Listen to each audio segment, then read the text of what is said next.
அனைவருக்கும் வணக்கம். பகுதி தமிழ் அறிஞர்களும் தமிழ் தொண்டும் பார்த்துக்கிட்டு இருக்கோம். உரைநடையில் மறைமலடிகள் போன கிளாஸில் பார்த்துருந்தோம். இந்த கிளாஸில் பரிதிமர் கலைஞர் ஐயா அவர்களை பற்றி பார்க்க இருக்கோம். வாங்க பார்க்கலாம். ஸோ அவரை பற்றி பார்க்குறதுக்கு முன்னாடி ப்ரீவியஸ் இயரில் அவரை பற்றின கேள்விகளை பார்த்துட்டு அவரை பார்க்கலாம். வாங்க. பின்வரும் பட்டியலில் வி.கோ. சூரிய நாராயண சாஸ்திரியார் எழுதிய நூல். ஓகேவா? பரிதிமர் கலைஞரோட இயற்பெயர் என்ன? சூரிய நாராயண சாஸ்திரின்னு எல்லாருக்குமே தெரியும். இந்த வி.கோன்றது என்ன? விளாச்சேரி கோவிந்த சிவனார். ஓகேவா? அவர் பிறந்த ஊர், அவங்க அப்பா பேர் இல்லையா? விளாச்சேரி கோவிந்த சிவனார் சூரிய நாராயண சாஸ்திரியார். சரியா? அவர் எழுதிய நூல் கேட்டிருக்காங்க. தமிழ் புலவர் சரித்திரம் அப்படிங்கிற நூல் நம்ம பரிதிமர் கலைஞர் எழுதியது தான். சரியா? அடுத்த கேள்வி போலாமா? அடுத்த கேள்வி, ரூபாவதி கலாவதி ஆகிய நாடகங்களை இயற்றியவர் அப்படின்னு கேட்டிருக்காங்க. ஸோ நம்ம பரிதிமர் கலைஞர் தான் இயற்றிருப்பார். ரூபாவதி, கலாவதி, மானவிஜயம், சூர்பனகை. ஓகேவா? இது 4 நாடகங்களும் நம்ம பரிதிமர் கலைஞரால் இயற்றப்பட்டது தான். அடுத்த கொஷின், ஞானபோதினி என்னும் இதழை தொடங்கி வைத்தவர் யாருன்னு கேட்டிருக்காங்க. ஓகேவா? இது பரிதிமர் கலைஞரோட தொடர்புடையது தான். ஓகேவா? மூசி பூர்ணலிங்கம். ஓகேவா? இவர் தான் ஞானபோதினி என்ற இதழை தொடங்கி வச்சிருப்பார். ஸோ அதன் பிறகு அதை பரிதிமர் கலைஞரை நடத்திட்டு வந்திருப்பார். சரியா? அடுத்த கொஷின் பாருங்கள். திருவி கல்யாண சுந்தரனார் எழுதாத நூல்னு கேட்டிருக்காங்க. ஸோ திருவிக்கா சம்மந்தப்பட்டதுன்னு நினைக்காதீங்க.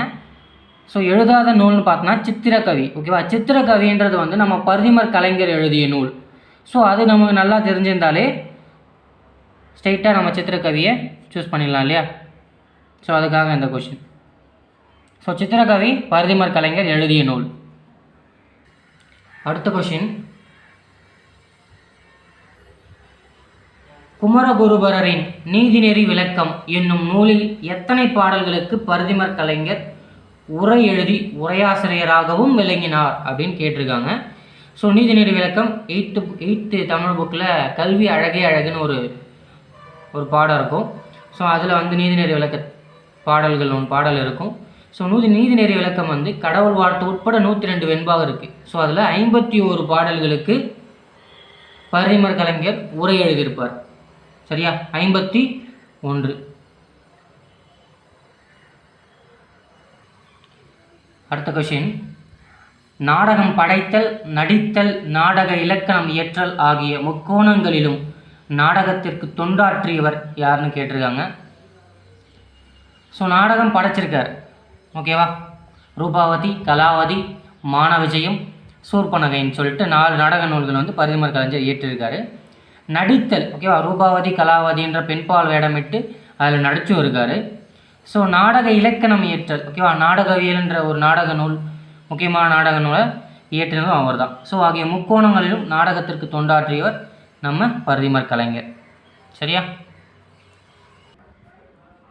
அடுத்த கேள்வி, பரிதிமர் கலைஞருக்கு திராவிட சாஸ்திரி என்னும் பட்டத்தை வழங்கியவர் யாருன்னு கேட்டிருக்காங்க.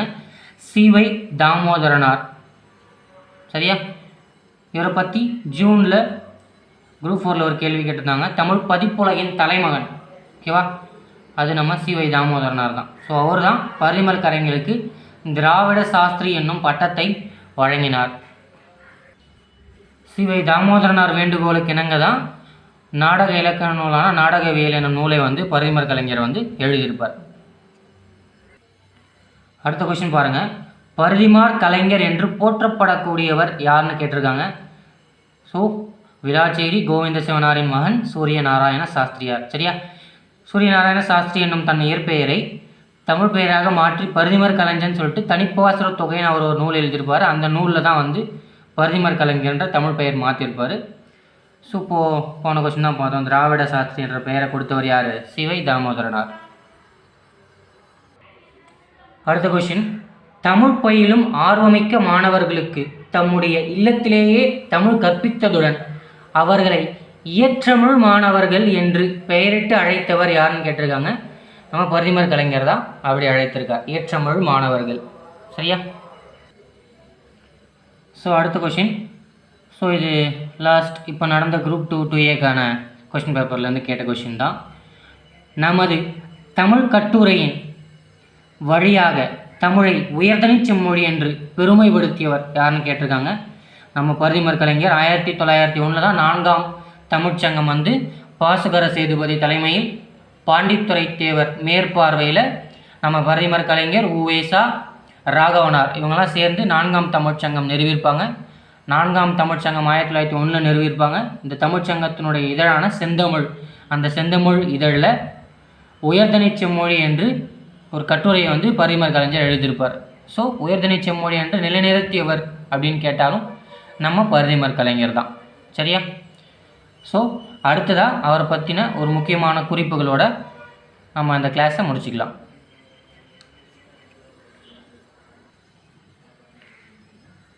பரிதிமர் கலைஞர் 1870 பிறந்திருக்கார்.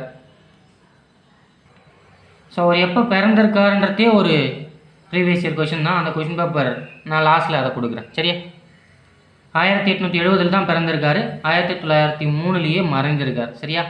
33 ஆண்டுகளே பரிதிமர் கலைஞர் வாழ்ந்திருக்கார். ஸோ இயற்பெயர் சூரிய நாராயண சாஸ்திரி. பிறந்த ஊர் மதுரையை அடுத்த உள்ள விளாச்சேரி. சரியா? பெற்றோர் கோவிந்த சிவனார், லட்சுமி அம்மாள். ஸோ பிறந்த ஊர், அப்பா பெயர் சேர்த்து தான் விகோ சூரியநாராயண சாஸ்திரி என்று அழைக்கப்படுகிறது. ஸோ தமிழின் மீது கொண்ட பற்றினால் இவர் சூரிய நாராயண சாஸ்திரி என்ற தன் பெயரை தூய தமிழில் பரிதிமார் கலைஞர் என மாற்றிக்கொண்டார். ஸோ எதில் மாற்றிக்கிறார்னு பார்த்தோன்னா, இப்பெயர் இடம்பெற்ற முதல் தமிழ் நூல் தனிப்பாசுரத் தொகை. ஸோ தனிப்பாசுரத் தொகை நூலை எழுதி ஸோ அதில் தான் தன் பெயரை தமிழ் பெயராக பரிதிமர் கலைஞர்னு மாற்றிக்கிறார் இல்லையா? ஸோ தனது தந்தையிடம் வடமொழியையும் மகாவித்வான் சபாபதியார் என்பவரிடம் தமிழ் மொழியையும் கற்கிறார். ஸோ தந்தையிடம் வடமொழியை கற்கிறார், தமிழை ஆட்டம் கற்கிறார் சபாபதியார். மகாவித்வான் சபாபதியாரிடம் தமிழ் மொழியையும் கற்றார். சிவை தாமோதரனார் பரிதிமர் கலைஞரின் தமிழ் புலமையையும் கவிபாடும் திறனையும் கண்டு திராவிட சாஸ்திரி என்ற பட்டத்தை வழங்கினார். ஸோ இது ப்ரீவியஸ் இயர் கொஷின் நம்ம பார்த்தோம். அடுத்தது, இவர் இயற்றிய தனிப்பாசுரத் தொகை என்ற நூலில், இந்த நூலில் தான் வந்து பரிதிமர் கலைஞர் பெயர் தமிழ் பெயர் மாற்றிருப்பார். ஸோ அந்த தனிப்பாசுரத் தொகை என்ற நூலை வந்து ஜி.யு. போப் வந்து ஆங்கிலத்தில் மொழிபெயர்த்திருக்கார். இதில் மொழிபெயர்த்திருக்காரு, ஆங்கிலத்தில் மொழிபெயர்த்திருக்கார். அடுத்தது, தமிழ் மொழியை உயர்தனி செம்மொழி என்ற முதலாக நிலைநாட்டியவர் பரிதிமர் கலைஞர். ஓகேவா? ப்ரீவியஸ் இயர் கொஸ்டின் தான். 1901 4ஆம் தமிழ்ச்சங்கம் பாசுகர சேதுபதி தலைமையில் பாண்டித்துரை தேவர் மேற்பார்வையில் நம்ம பரிதிமர் கலைஞர், உவேசா, ராகவனார் இவங்கெல்லாம் சேர்ந்து 4ஆம் தமிழ்ச்சங்கம் உருவாக்கியிருப்பாங்க 1901. ஸோ அந்த தமிழ்ச்சங்க இதழான செந்தமிழில் தான் உயர்தனி செம்மொழி என்ற ஒரு கட்டுரை வெளியிட்டிருப்பார். ஸோ தமிழை முதலில் உயர்தனி செம்மொழி என்ற நிலைநாட்டியவர் பரிதிமர் கலைஞர். சரியா? இது ப்ரீவியஸ் இயர் கொஸ்டினும் கூட, இது ஒரு முக்கியமான பாயிண்ட்டும் கூட. அடுத்தது பாருங்கள், தமிழ் சொற்களோடு வடமொழி சொற்கள் கலந்து பேசுவதை மணியோடு மிளகாய் பழம் கலந்தது போன்றது என்று கூறினார். சரியா? தமிழோட வடமொழி கலக்கிறது வந்து எதனை போன்றதுன்னா, ஒரு மணிமாலை, அந்த மணிமாலைக்குள்ள மிளகாய் பழத்தை நடுவில் வச்சு மாலையாக தொகுத்து அதை போட்டுன்னு போனால் எப்படி இருக்கும்? அந்த பழத்தோட மேல் இது காஞ்சி அப்படியே மிளகாய் அப்படியே எரியும் இல்லையா? ஸோ அந்த தன்மை கொண்டது எது? வடமொழியோடு தமிழை கலந்து பேசுவது அப்படின்னு சொல்கிறார். சரியா? 10th பழைய புக்கில் படிச்சிருப்பீங்க இதை. ஸோ முக்கியமான பாயிண்ட் அது, மணியோடு மிளகாய் பழத்தை கலந்தது போன்றது எது? தமிழ் சொற்களோடு வடமொழி சொற்களை பேசுவது. மணியோடு மிளகாய் பழத்தை கலந்தது போன்றது என்று கூறியவர் யாருன்னு கேட்கலாம். சரியா? நம்ம பரிதிமர் கலைஞர் தான். ஸோ அடுத்ததாக, சித்திரக்கவி என்னும் ஆற்றல் பெற்றிருந்ததால் சித்திரக்கவி என்ற நூலை எழுதினார். ஸோ சித்திரக்கவி என்ற நூல் யாருடைய இதுன்னு நம்ம படிச்சிருந்தோம் இல்லையா? ப்ரீவியஸ் இயரில் கேட்கப்பட்டது இல்லையா? ஸோ அதுதான் சித்திரக்கவின்றது வந்து தொல்காப்பியர் கூறிய இலக்கிய வகைகளுள் ஒன்று, 96 சிற்றிலக்கிய வகைகளும் ஒன்று தான். சரியா? இது கற்றறிந்தவர்களுக்கே ரொம்ப ரொம்ப கடினமான ஒரு வகையான இலக்கியம் தான் வந்து சித்திரக்கவிங்கிறது. சரியா? சித்திரக்கவி என்பது ஆங்கிலத்தில் சானட் பாடல்கள் என்றும் கூறப்படுகிறது. ஓகேவா? சானட் பாடல்கள் போன்றது சித்திரக்கவி. சரியா? அடுத்தது, குமரகுருபரரின் நீதிநெறி விளக்கத்தின் 51 பாடல்களுக்கு உரை எழுதினார். சரியா? பார்த்தோம் இல்லையா? 102 பாடல்கள் மொத்தம், கடவுள் வாழ்த்து உட்பட. அதில் 51 பாடல்களுக்கு உரை எழுதினார். இதுவும் ப்ரீவியஸ் இயர் கொஸ்டின் பார்த்தோம் முன்னாடியே. அடுத்ததா, மூசி பூர்ணலிங்கம் தொடங்கிய ஞானபோதினி என்ற இதழை பரிதிமர் கலைஞர் நடத்தினார். ஓகேவா? இதுவும் ஒரு ப்ரீவியஸ் இயர் கொஸ்டின் தான் இல்லையா? பார்த்தோம் இல்லையா முன்னாடியே. அடுத்தது, 1901 மதுரை தமிழ்ச்சங்க இதழான செந்தமிழில் பரிதிமர் கலைஞரின் உயர்தனி செம்மொழி என்ற கட்டுரை வெளிவந்தது. ஓகேவா? இதை நம்ம 2-3 வாட்டியாக பார்த்துட்டு இருக்கோம். ஸோ நல்லது தான் 2-3 வாட்டி கேட்குறதும். இதன் மூலம் தமிழ்மொழி உயர்தனி செம்மொழி என்ற நிலையை நிலைநாட்ட காரணமானது இல்லையா? அடுத்தது, 2004 நடுவண் அரசு தமிழை உயர்தனி செம்மொழியாக அறிவித்தது. சரியா? 1901 ஆரம்பித்தது, 1918, 1966ன்னு நம்ம உயர்தனி செம்மொழியை அறிவிக்கிறதுக்கான எல்லா வேலைகளும் செஞ்சுட்டு தான் வந்தாங்க. சரியா? 1966 கூட உயர்தனி செம்மொழி அப்படிங்கிறது ஆங்கில நூலாக வந்து நம்ம தேவனைய பாவாணர் வந்து எழுதி வெளியிட்டிருப்பார். சரியா? ஸோ வழி வழியாக வந்ததில் 2004 நடுவண் அரசு தமிழை உயர்தனி செம்மொழியாக அறிவித்தது. சரியா? இது குரூப் 4 கொஸ்டினும் கூட இல்லையா? நம்ம ஜூனில் கேட்டது இல்லையா? ஸோ 2004 இந்தியாவின் குடியரசுத் தலைவராக இருந்தவர் யார்? நம்ம ஏபிஜே அப்துல் கலாம் இல்லையா?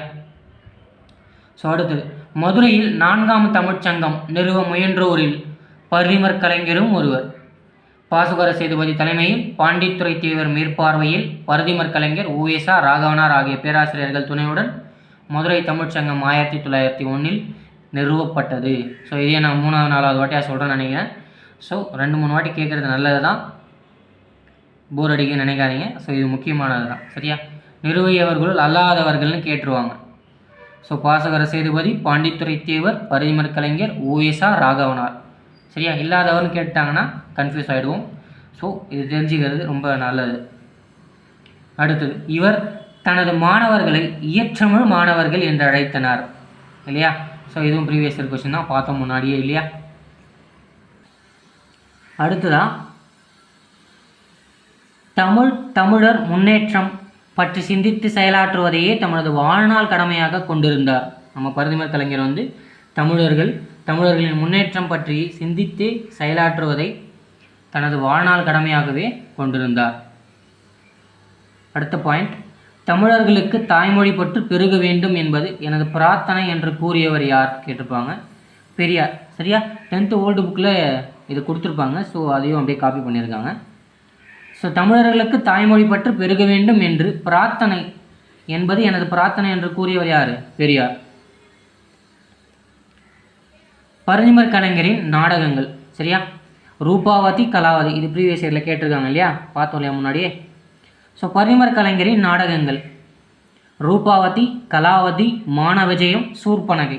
ஸோ மானவிஜயம் வந்து களவழி 40 அதை தழுவி எழுதப்பட்டது. சூர்பனகை வந்து ராமாயணத்தில் ராவணனின் தங்கை வந்து சூர்பனகை பார்த்துருப்போம் இல்லையா?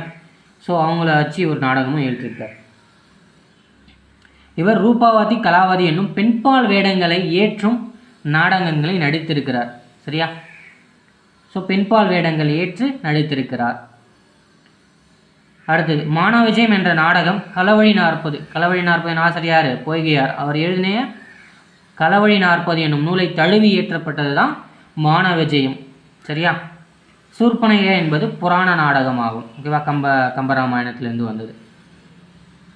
அடுத்தது, வடமொழி மேநாட்டு மரபுகளை தமிழ் நாடக மரபோடு இணைத்து நாடகவியல் என்னும் நாடக இலக்கணம் குறித்த நூலை எழுதினார் இல்லையா? நாடகவியல் என்னும் நூலை இயற்றியது யார்? நம்ம பரிதிமர் கலைஞர். ஸோ நாடகவியல் இந்நூல் சி.வை. தாமோதரம் பிள்ளை வேண்டுகோளுக்கு இணங்க எழுதப்பட்டது. சரியா, ப்ரீவியஸ் இயரில் கொஸ்டின் பார்க்கும்போது இதை பார்த்தோம். நாடகவியல் என்னும் இலக்கண நூல் ஓகேவா யாருடைய வேண்டுகோளுக்கு இணங்க எழுதப்பட்டதுன்னு கேட்கலாம். சி.வை. தாமோதரனார். ஸோ இவர் யார்? தமிழ் பதிப்புலகின் தலைமகன் என்று அழைக்கப்படக்கூடியவர். இது வந்து குரூப் 4ல் ஜூனில் கேட்ட குரூப் 4ல் கேட்டிருந்தோம் தாமோதரனாரை பற்றின கேள்வி இல்லையா. அடுத்த பாயிண்ட், நாடகவியல் அப்படிங்கிற நூல் வந்து எதை பேசுது அப்படின்னு கேட்டிருக்காங்க. நாடகவியல் எனும் நூல் நாடகம், அதற்கான விளக்கம், அதற்கான வகைகள், எழுதப்பட வேண்டிய மறைகள், நடிப்பவருக்குரிய இலக்கணம், நடிப்பதற்குரிய இலக்கணம் எல்லாவற்றையும் வந்து பேசியிருக்கும். சரியா, 4 பகுதிகளாக தொகுத்துள்ளனர். ஸோ நாடகவியல் என்னும் நூல் எத்தனை பகுதிகளாக தொகுத்துள்ளதுன்னு கேட்க வாய்ப்புகள் அதிகம். ஸோ 4 பகுதிகளாக தொகுத்திருக்கு. நாடகம், அதற்கான விளக்கம், அதற்கான வகைகள், நடிப்பதற்குரிய இலக்கணம், நடிப்பவர்களுக்குரிய இலக்கணம், இது எல்லாத்தையும் பற்றியும் பேசுகிறது எது? நாடகவியல் தான். சரியா, சிலப்பதிகாரமும் நாடகத்தை பற்றி பேசியிருக்கோம். ஆனால் அதுக்கான திரைச்சீலைகளை பற்றி தான் வந்து பேசியிருக்குமே தவிர விரிவாக வந்து பேசினது வந்து பரிமர் கலைஞருடைய நாடகவியல் நூல் தான். சரியா, அடுத்த பாயிண்ட் போலாமா? அடுத்ததா தமிழ் நாடக பேராசிரியர் என்று அழைக்கப்படுபவர் பரிமர் கலைஞர். சரியா, இதுவும் முக்கியமானது. தமிழ் நாடக பேராசிரியர் என்று அழைக்கப்பட்டவர் யார்? நம்ம பரிமர் கலைஞர். ஸோ தமிழ் நாடகத்தின் தந்தை யார்? நம்ம பம்மல் சம்பந்தம். சரியா, பம்மல் கே நம்ம படத்துக்கெல்லாம் போகிறோங்க. நம்ம பம்மல் சம்பந்தம் தான் நாடக தந்தை. ஸோ தமிழ் நாடக பேராசிரியர் யாருன்னு கேட்டால் சங்கரதாஸ் சுவாமிகள். சரியா, அடுத்தது இவரது நூல்கள். சரியா, நம்ம பரிமர் கலைஞரோட நூல்கள். ஓகேவா, தமிழ் புலவர் சரித்திரம்னு ஒரு ப்ரீவியஸ் இயரில் கேட்டிருக்காங்க இல்லையா. ஸோ அதனால் நூல்களையும் கேட்க வாய்ப்புகள் உண்டு. ஸோ படித்து வச்சுப்போம். பாவலர் விருந்து அப்படின்னு ஒரு நூல் எழுதியிருக்காரு. தனிப்பாசுர தொகை. ஸோ இந்த நூலில் தான் என்ன சூரியநாராயண சாஸ்திரி என்னும் தன் பெயரை பரிமர் கலைஞர்னு மாற்றிருப்பார் இல்லையா. ஸோ அடுத்து நாடகவியல். ஸோ பார்த்தோம், நடிப்பதற்குரிய இலக்கணம், நடிப்பவர்களுக்குரிய இலக்கணம் எல்லாத்தையும் எழுதுனது இந்த நூலில் தான். சித்திரக்கவி. சரியா, இந்த நூல் நம்ம திருவிக்கா அல்லாத நூலில் வந்து இந்த நூலோட முக்கியத்துவத்தை பார்த்துருப்போம். தமிழ் மொழியின் வரலாறு எழுதியிருக்காரு. தமிழ் புலவர் சரித்திரம், இதுதான் ப்ரீவியஸ் இயரில் கேட்ட நூல் வந்து. அடுத்து மதிவாணன் அப்படின்னு ஒரு நூலை எழுதியிருக்காரு. உயர்தனி செம்மொழி. சரியா, அந்த கட்டுரை தான் நூலாகவும் வந்து வெளிவந்திருக்கும் இல்லையா. அடுத்தது தமிழ் வியாசங்கள். ஓகேவா, வியாசங்கள்லாம் ஒன்றும் இல்லை, விரிவுரையாக சொல்கிறது, அதாவது கட்டுரை அப்படின்னு வச்சுக்கலாம். தமிழ் வியாசங்கள், தமிழ் கட்டுரைன்னு கூட கொடுக்கலாம். சரியா, வியாசங்கள்ன்றதுக்கு பொருள் வந்து கட்டுரை தான். சரியா, ஸோ 9 நூல்கள் நம்ம பரிமர் கலைஞர் எழுதியது. அடுத்தது இவர் பதிப்பித்த நூல்கள். நம்ம பரிமர் கலைஞர் வந்து பதிப்பித்த நூல்கள் என்னன்னு பார்த்தோம்னா, ஜெயங்கொண்டார் இயற்றிய கலிங்கத்து பரணி. ஓகேவா, மகாலிங்கனார் எழுதிய இலக்கண சுருக்கம், புகழேந்தி புலவர் எழுதிய நலவெண்பா, வெண்பாவிற்கு ஒரு புகழேந்தின்னு படிச்சிருப்போம் இல்லையா, புகழேந்தி எழுதிய நலவெண்பா, உத்திர கோசமங்கை எழுதிய மங்களேஸ்வரி பிள்ளை தமிழ். இது 4யுமே நம்ம பரிமர் கலைஞர் வந்து பதிப்பித்திருக்கார். சரியா, ஸோ கேட்க வாய்ப்பு இருக்குது. ஜெயங்கொண்டாரும் புகழேந்தியும் ஒரே காலத்தவர்னு படிச்சிருப்போம், 12ஆம் நூற்றாண்டு இல்லையா. ஸோ கம்பரும் 12ஆம் நூற்றாண்டு. பரிமர் கலைஞரின் மொழிபெயர்ப்பு நூல் எதுன்னு பார்த்தோம்னா, வடமொழியிலிருந்து தமிழில் மொழிபெயர்த்திருக்காரு. முற்றாட்சம். ஓகேவா, முற்றாட்சம் என்னும் நூலை வடமொழியிலிருந்து தமிழ் மொழி பெயர்த்திருக்காரு நம்ம பரிமர் கலைஞர். அடுத்ததா 33 ஆண்டுகளே வாழ்ந்த பரிமர் கலைஞர் மறைவின் பொழுது அவர் பேராசிரியர் மில்லர் என்பவரின் கூற்று. சரியா, இந்த மில்லர் வந்து படிச்சிருப்பீங்க. ஓகேவா, அவருடைய பேராசிரியர் ஒரு நாள் அவர் கிளாஸ் எடுத்துக்கிட்டு இருக்கும்போது டென்சனின் ஆர்த்தன இறுதி அப்படிங்கிற நூலிலிருந்து ஒரு பாடத்தை வந்து எடுத்துகிட்டு இருப்பார். அப்போது வந்து படகின் துடுப்புக்கு இணையாக பறவையை வந்து ஓமையாக சொல்லப்பட்டிருக்கோம். அதை பார்த்து ஆங்கில நூல்னாலே ஆங்கில நூல் தான் அப்படின்னு வந்து புகழ்ந்து தள்ளியிருப்பார். அப்போ நம்ம பரிமர் கலைஞர் எழுந்து 12ஆம் நூற்றாண்டிலேயே விடுநனி கடிதென்றால் அப்படிங்கிற கம்பராமாயண பாடி அப்போவே ஊமையாக அன்னப்பறவையை சொல்லிட்டாங்க அப்படின்னு சொல்லியிருப்பார். ஸோ அதை கேட்டு நம்ம மில்லர் கூட வந்து பரிமர் கலைஞர் வந்து பாராட்டியிருப்பார் இல்லையா. ஸோ அந்த மில்லர் தான் வந்து அவர் இறப்பின் போது ஒரு கூற்றை சொல்கிறாரு. ஸோ அது என்ன கூற்றுன்னு பாருங்கள், என்ன சொல்கிறாரு பாருங்கள். என் புருவங்கள் நெருக்கம் ஏறி கண்களை மறைக்கும் முதுமையில் வாடுகிறேன் நான். ஆனால் நடுவயது வருவதற்கு முன்னரே நற்றமிழ் பிரதி அகன்றானே என்று வருந்தி மில்லர் சொல்கிறார். சரியா? என்னுடைய புருவங்கள், என் நெற்றி, என் கண்ணை மறைக்கிற அளவுக்கு முதுமையில் நான் இருக்கேன். ஆனால் இந்த முதுமையில் நான் உயிரோட தான் இருக்கேன். ஆனால் நடுவயது வருவதற்கு முன்னரே நற்றமிழ் பிரதி விலகி இறந்து விட்டார்னு சொல்லிட்டு அந்த வருத்தத்தில் மில்லர் இதை பதிவு பண்ணுறார். சரியா? ஸோ இதை கூறியவர் யாருன்னு கேட்கலாம். சரியா? பார்த்துக்கோங்க. அடுத்தது, பரிதிமர் கலைஞர் நினைவு இல்லம் 2007 திறந்திருக்காங்க. அவர் பிறந்த ஊரான விளாச்சேரியில். சரியா? 2007 அப்போது திமுக கவர்மெண்ட் தான் இருந்திருக்கும். நம்ம கலைஞர் தான் செஞ்சுருக்காரு. நினைவில்லத்தை 2007 விளாச்சேரியில் திறந்திருக்காரு. மத்திய அரசு அஞ்சல் தலை வெளியிட்ட ஆண்டு. ஓகேவா? அதுவும் 2007. சரியா? அடுத்ததா, இவரின் தனிப்பாசுர தொகையை ஆங்கிலத்தில் மொழிபெயர்த்தவர் யார்? ஜி.யு. போப். ஓகே, முன்னாடியே பார்த்தோம். ஸோ நம்ம பரிதிமர் கலைஞரின் சொல்லாக்கங்கள் மட்டும் இருக்குது. ஸோ அதை மட்டும் பார்த்துட்டு முடிச்சுக்குவோம். ஆஸ்தட்டிக் இயற்கை வனப்பு, கிரீன் ரூம்ஸ் பாசறை, ஆர்டர் ஆஃப் நேச்சர் இயற்கை ஒழுங்கு. ஓகேவா? நேச்சர்னால இயற்கை ஒழுங்கு. கிளாசிக்கல் லாங்குவேஜ் உயர்தனிச்ச மொழி எல்லாருக்குமே தெரியும். ஸோ பயாலஜி உயிர் நூல். இன்ஸ்டின்ட் இயற்கை அறிவு. என்னோட இன்ஸ்டின்ட் சொல்லுது அப்படின்லாம் சொல்லுவாங்க பார்த்தீங்களா, படத்தில் உள்ள கேட்டிருப்பீங்க. ஓகேவா? இன்ஸ்டின்ட்னா இயற்கையான அறிவு. ஸ்நாக்ஸ்னால் சிற்றுணும். இன்னும் எல்லாருக்குமே தெரியும் இல்லையா? ஸோ லாஸ்ட்டாக இந்த ஒரு கொஷின் மட்டும் அவங்க விட்டுட்டோம், அதையும் பார்த்துருவோம். பரிதிமர் கலைஞர் பிறந்த ஆண்டு. சரியா? பிறந்த ஆண்டு கூட கேட்டிருக்காங்க. ஸோ இதெல்லாம் கேட்க மாட்டாங்க, நம்ம ஒமிட் பண்ண வேணாம். ஓகேவா? 1870 பிறந்திருக்காரு. 1903 மறைந்திருக்கார். சரியா? அவ்வளோதான். இது பரிதிமர் கலைஞர் ஐயாவுடைய முக்கியமான தகவல் எல்லாமே பார்த்துட்டோம். இதில் ஒன்றே ஒன்று மிஸ் ஆகிருக்கு பாருங்கள். 14 வரி செய்யுள் வடிவத்தை தமிழுக்கு அறிமுகம் செய்தவர் நம்ம பரிதிமர் கலைஞர் தான். 14 வரி செய்யுளை தமிழுக்கு அறிமுகம் செய்தவர் யார்? நம்ம பரிதிமர் கலைஞர். சரியா? ஸோ 1902 சென்னை பல்கலைக்கழகத்திலேருந்து தமிழை நீக்கி வடமொழியை கொண்டு வர முயற்சிகள் நடந்திருக்கும். அதை பரிதிமர் கலைஞருடைய எதிர்ப்பின் காரணமாகத்தான் ஸோ அதை தமிழை நீக்காமல் இருந்தாங்க. ஸோ அதுவும் ஒரு முக்கியமான பாயிண்ட். ஸோ அவ்வளோதான். இது போதுமானதாக இருக்கும். வீடியோ பிடிச்சிருந்தால் லைக் பண்ணுங்கள், ஷேர் பண்ணுங்கள், கமெண்ட் பண்ணுங்கள், முக்கியமாக சப்ஸ்கிரைப் பண்ணுங்கள். நன்றி. அடுத்த கிளாஸில் பார்க்கலாம்.